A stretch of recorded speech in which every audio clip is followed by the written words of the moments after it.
फुलवा जैसे फुलवा जैसे हो जुड़ल बा चमनवा से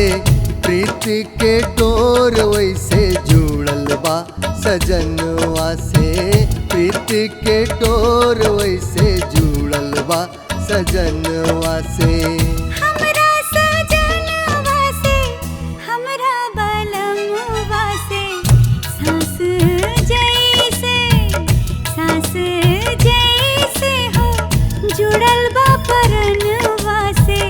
प्रीत के डोर वैसे जुड़ल बा सजनवा से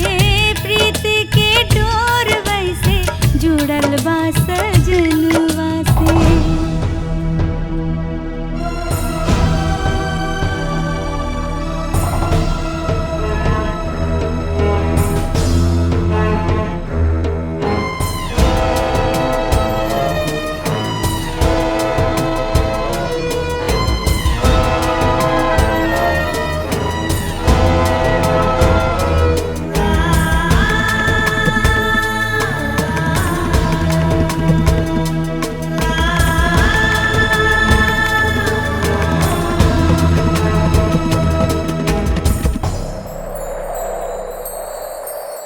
बरखा संग जैसे जुड़ल बा बहार हो नैया संग जैसे जुड़ल पतवार हो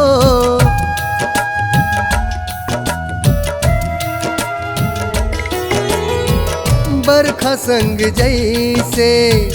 जुड़ल बा बहार हो नैया संग जैसे जुड़ल पतवार हो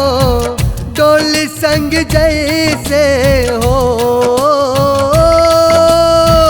डोली संग जैसे जुड़ल बा कहार हो बचपन जैसे हो जुड़ल बा अंगनवा से प्रीत के डोर वैसे जुड़ल बा सजनवा से प्रीत के डोर वैसे जुड़ल बा सजनवा से।